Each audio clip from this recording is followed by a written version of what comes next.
Ashama daawwattoota keenya kabajamoo fi jaallatamoo qophii keenya akkuma itti fufnetti jirra. Har'as qophii gabaabaa tokko qabannee isiniif dhufnee jirra. Innis estimating inventory cost isaan lamaan kana kan qabannee dhufne retail method fi gross profit method kana qabannee dhufne. Barnoota keenya eegaluun dura namoonni chaanaalii keenyaaf haaraa taatan subscribe godhuudhaan miseensa keenya ta'a. Barnoota isin dabre hunda ifoo deebi'uudhaan ilaaluu dandeessu. Gaafiilee garaagaraa practically hojjechuu barbaaddan akkasumas PDFiilee garaagaraa barbaaduudhaaf hin cinqamina. Nu biraas hammi jiru ni jira.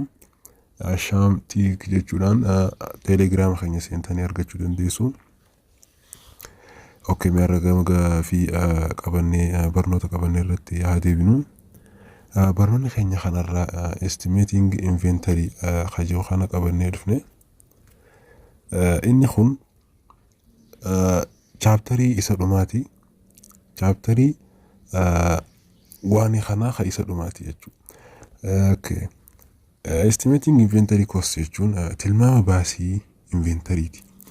Akkamitti akka estimate godhuu qabnu jechuun isaa fakkeenyaaf rabbi nutti hin godhin jenne wanti qabeenyi nuti qabnu earthquakeidhaan haa ta'u, erosionidhaan haa ta'u, akkasuma fire ibiddaan gubachuudhaan yookaan girgira lafaatiin akkasuma erosionii yookaan galaana bishaan seenuudhaan yoo barbadeesse bakka hojii keenyaa haala kamiin gimmitna, haala kamiin estimate goone wanta ending inventory keenya akkamitti akka argachuu dandeenyu kan ittiin ibsannudha jechuudha.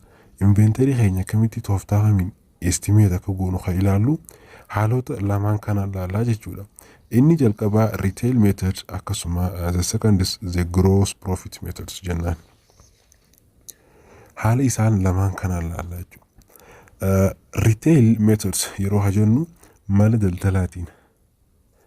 Gross profit method immoo mala bu'aa waliigalaatiin yoo ilaallu. Haala kanaan estimate keenya kan inventory ilaalaa jechuudha.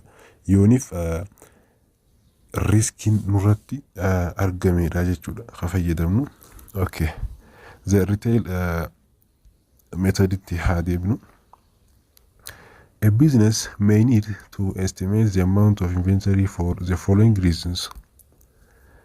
Businessiin tokko hanga inventory tilmaamuun isa barbaachisuu danda'a.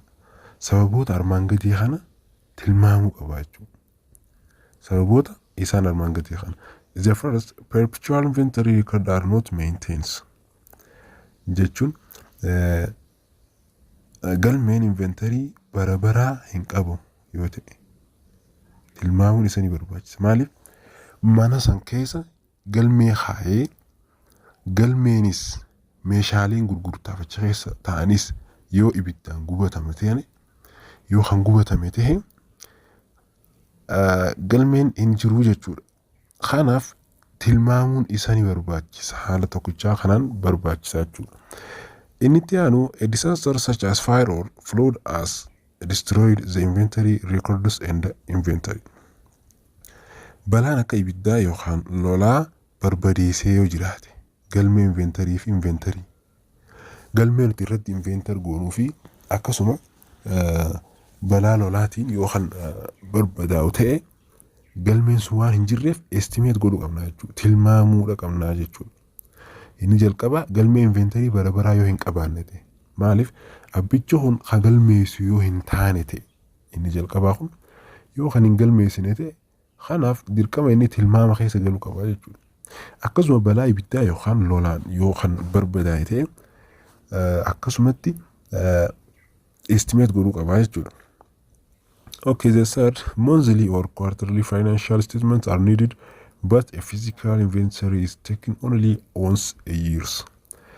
Ibsa faayinaansii ji'aan akkasuma kurmaanaan kennamu barbaachisaadha. Garuu inventariin fiizikaalaa waggaatti al tokko qofa fudhatamaa jechuudha. Ji'aan barreeffame yoo ta'u ta'e kurmaanaan kan kennamu barbaachisaadha. Garuu isaan kana inventariin fiizikaalaa waggaatti al tokko qofa kan fudhatamudha jechuudha. Kanarraa kan ka'een namni estimate godhaa jechuudha. Kanaaf retailiin kun yeroo kan akkana ta'u ta'e steppii kamiin estimate godhuu qabnaa kajuudha. The retail inventory method as applied as follows. Isaan armaan gadi afran kanaan estimate keenya argachuu dandeenya yoo sababa kanaan dhabne jechuudha. Inventory keenya galmeelee keenya jechuudha. Inni malli jalqabaa maal jaa inni jalqabaa determine the total merchandise available for sales at cost and retail.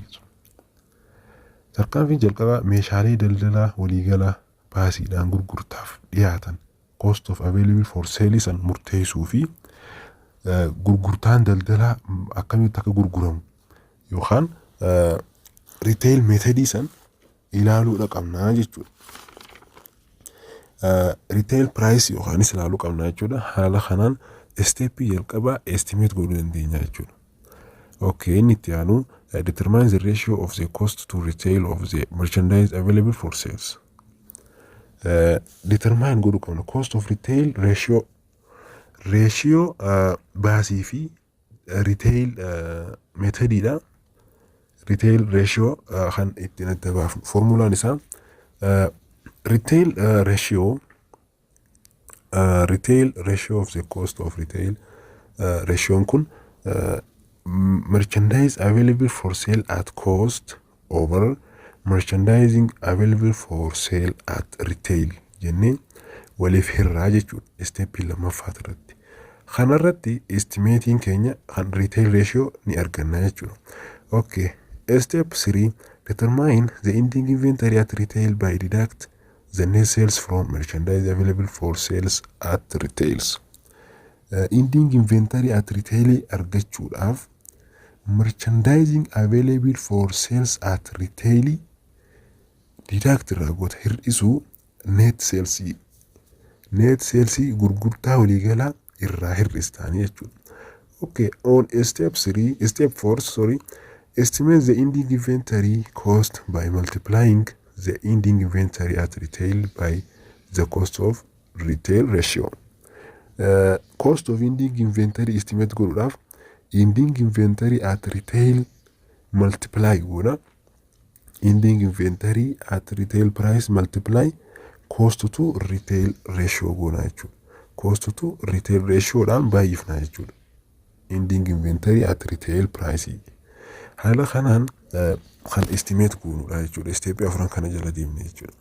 Okay, example kana haa ilaallu. On the base of the following data estimate cost of merchandising inventory at June 30 by retail methods. Haala retail methodidhaan hojjechuudhaan fakkeenya armaan gadii kana ilaaluu qabna jechuudha. On June 1 the merchandise inventory at the cost and at retail. Retailidhaa fi cost jalatti merchandising inventory nuti qabnu 400 428 kan retail jalaa qabnu 600 770 okay. June 1 irratti ne sales in keenya ammas miliyoona takkaaf 100 takkaaf 40 achi keenye jechuudha. Estimating keenya kan mul'ate isa kanaa jechuudha.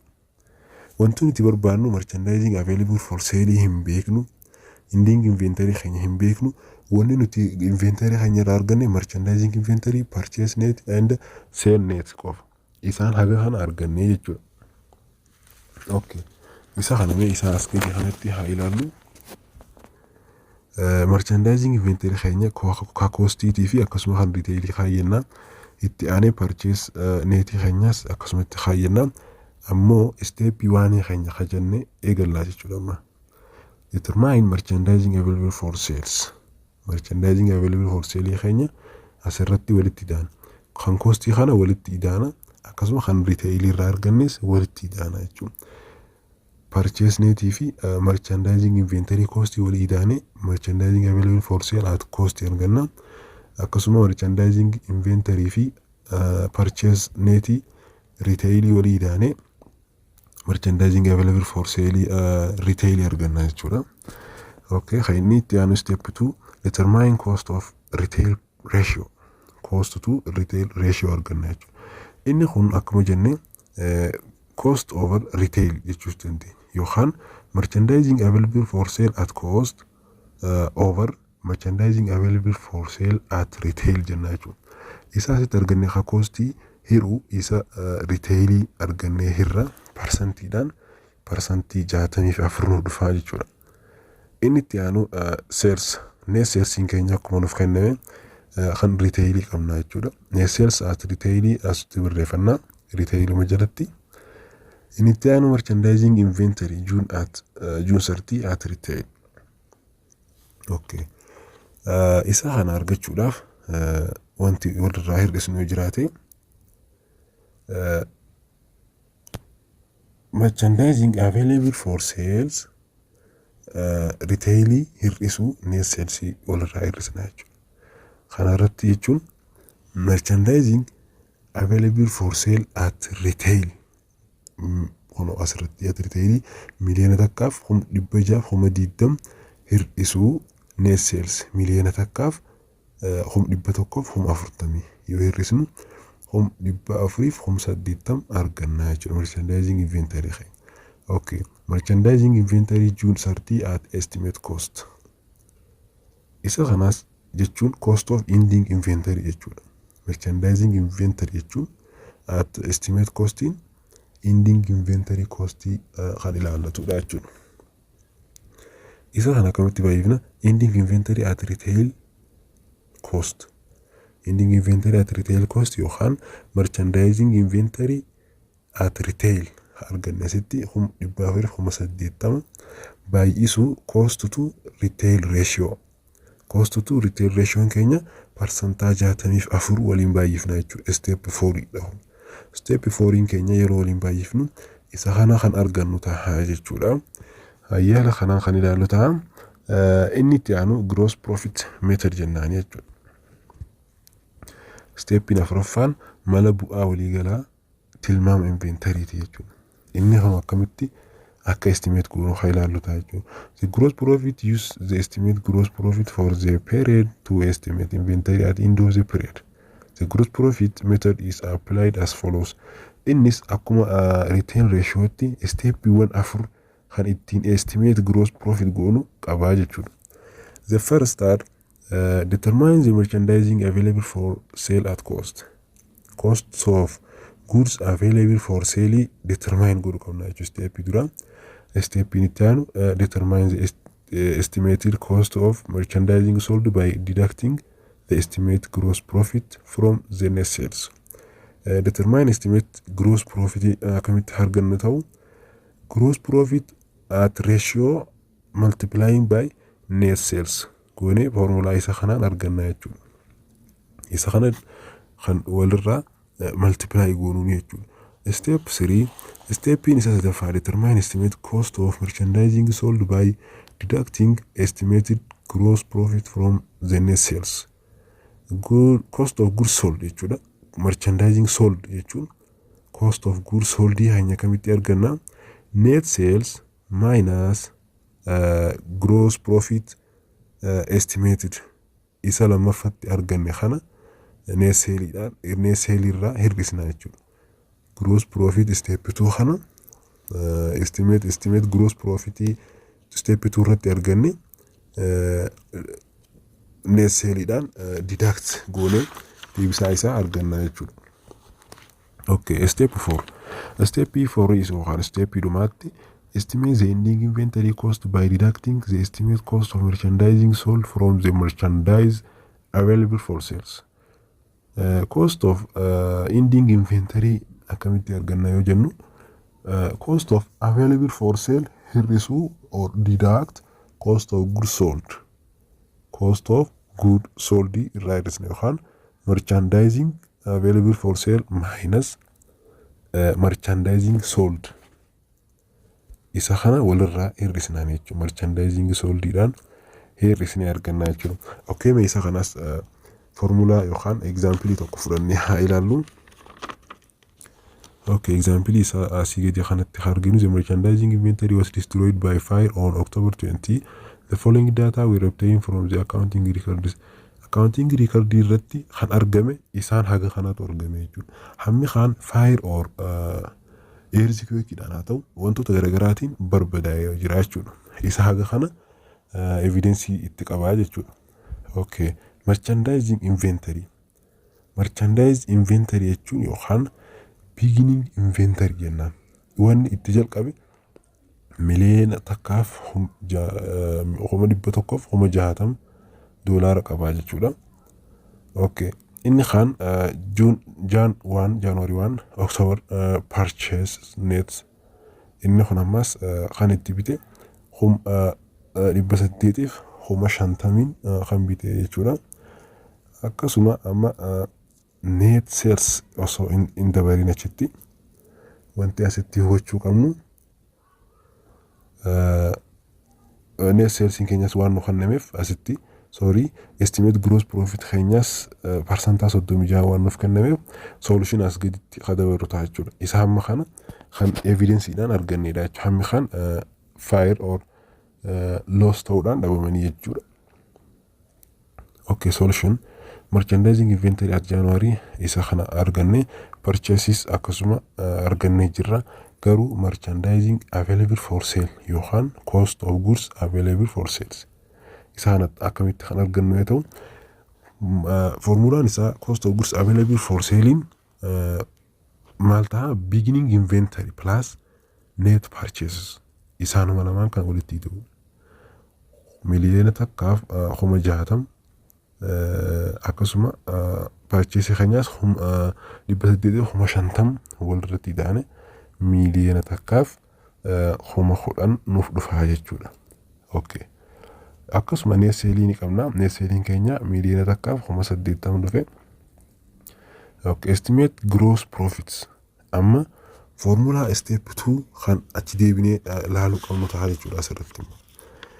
Estimate gross profit keenya akkamitti ilaalla? Gross profit rate multiply by net sales jennee jira. Estimate gross profit rate keenya percentage 36 nuuf kennee jira. Multiply by net sales. Net sales keenya miliyoonaaf 80 jechuudha. Isa kana waliin baay'ifnee 388,800 arganne jechuudha. Estimate cost of merchandising sold yookaan determine or estimate cost of goods sold akkamitti arganna yoo jennu taane step as ture dabarsine step 3 haa ilaallu. Step 3 keenya net sales minus gross profit estimate part 2 or step 2 jennee jechuudha. Net sale nuti qabnurraa net sale amma asirratti haa arganne net sale keenya haa arganne irra hir'isu gross profit step 2 irratti arganne. Step 2 amma arganne 300 fi 388 fi 800 arganne jechuudha. Isa kana maalirraa hir'isna? Net sales irraa hir'isna jechuudha. Net sales keenya miliyoonaaf 80 hir'isu 300 fi 388 fi 800 waliigala $690 takkaaf 200 nuuf kenna jechuudha. Okay, estimate merchandise inventory.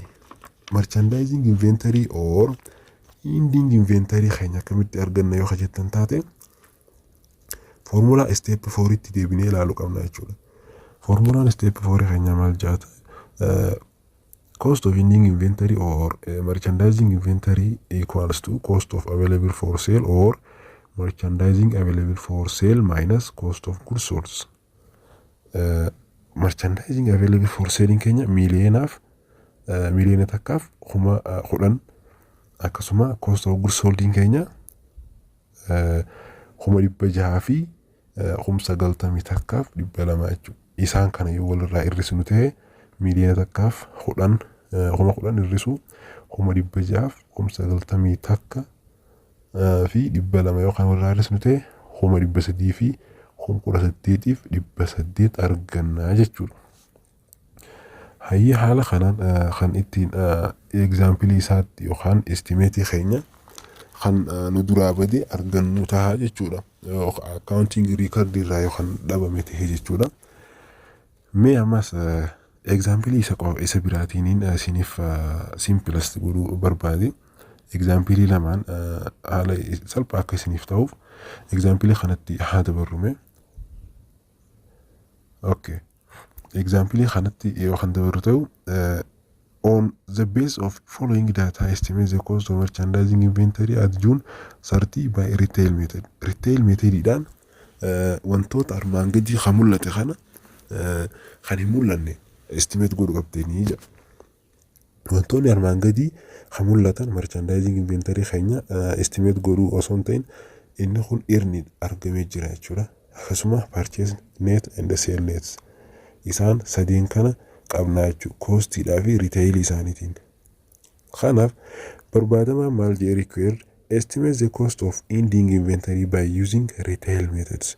Cost of ending inventory hanga cost of ending inventory retail method fayyadamuudhaan barbaadaa jira. Okay, isa kanatti haa dabarru merchandise inventory nuuf kennamee jira. Cost isaas retail isaatis purchase akkasuma nuuf kennamee jira jechuudha. Cost of goods available for sale or merchandising goods available for sale kana formula isiniif himeetan ture. Isaan lamaan as ol jiran walirratti ida'uudhaan kan costi costuma jalatti kan retailis retailuma jalatti barreeffannaa jechuudha. Isaan lamaan dhibba afurii 128,300 ta'uu 6,805 kan barreessimu ta'a jechuudha. Isaan kana walitti ida'anii miliyoona takka 36,800 argannaa jechuudha. Okay, net sales keenyas kennamaa keenya miliyoona takkaaf 100,000 nuuf kennamee jira. Okay, step isaan barbaadaman kanaan haa barbaadnu. Step 1 ending inventory at retail barbaadu qabna.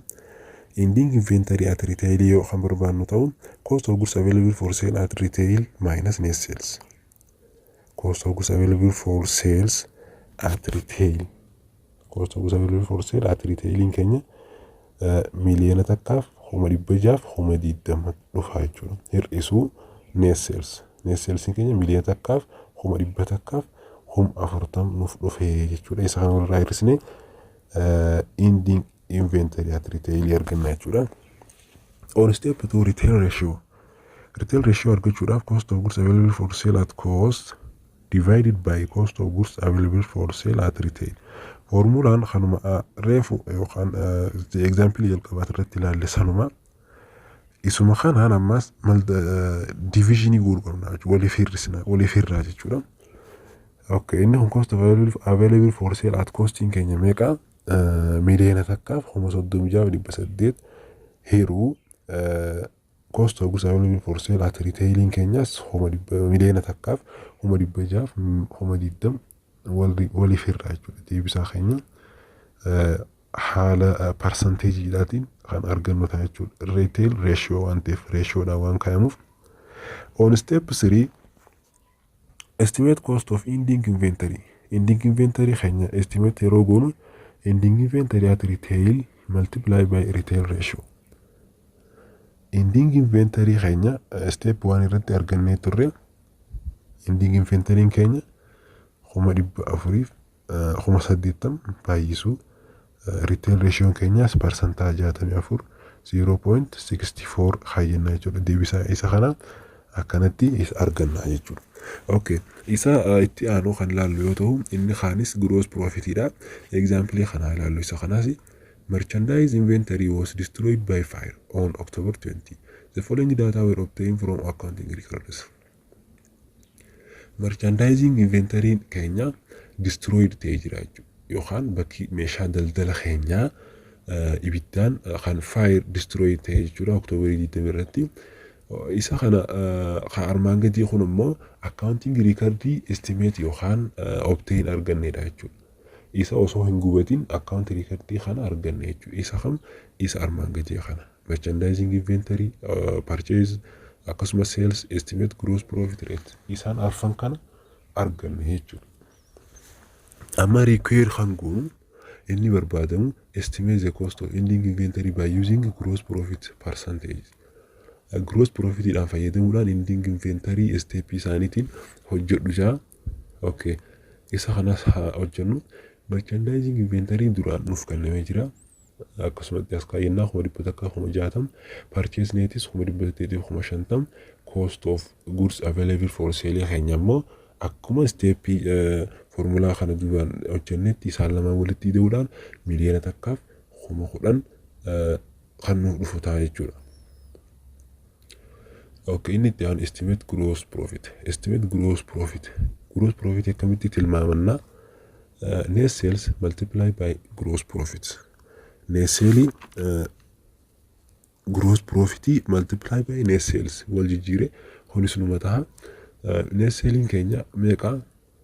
Kana dura as duubatti yoo deebinee kan laallu ta'u net sales keenya miliyoonaaf 8,000 nuuf kenne multiply by gross profit. Gross profit keenyas percentage 36 nuuf kenne 0.36 gisee ratiotti jijjiirru. Kanaaf steepiin dura deebisaan isaa 888 nu dhufa jechuudha. Estimated cost of merchandising sold. Inni kunis steepii isa lammaffaati. Determine estimated gross profit kan laallatudha. Inni kunis yeroo laallu steepiin kun formulaan isaa net sales minus estimate gross profit dha. Net sales keenya akkuma asirratti keenye miliyoona takka 8,000 hir'isu gross profit steepii amma irratti arganne gross profit estimated khate 388 yeroo walirraa hir'isnu 690 takkaaf 200 nu dhufa. In step 3 estimate merchandise inventory. Estimate merchandising inventory. Merchandising inventory keenya yeroo barbaannu akkuma formulaa kana dura isiniifnetti cost of goods available for sale minus estimated cost of merchandising sold dhufa jechuudha. Cost of goods available for selling keenya miliyoona takkaaf 10,000 hir'isu. Estimate cost of merchandising sold or cost of goods sold jechuudha. Cost of goods sold meeqa nu dhufe 690 takkaaf 200 nu dhufe jechuudha. Steepii kana irratti deebisaan isaa keessa dhumaa 318 nuuf dhufe jechuudha. Estimate ending inventory. Ending inventory keenyas haala kanaan kan argannu ta'a jechuudha. Hayyee barattoota keenya jaallatamoo haala kanaan estimeetii fakkeenyoota isa kanaan dalaguu dandeenya. Fakkeenyota lamaan kanarraa tokko isiniif salphata jeetiin abdadha. Akkasuma jabaadhaa namoonni haarii taatan nu jajjabeessuudhaafis laayik godhuudhaan nu cinaa dhaabbadhaa jabaadhaa.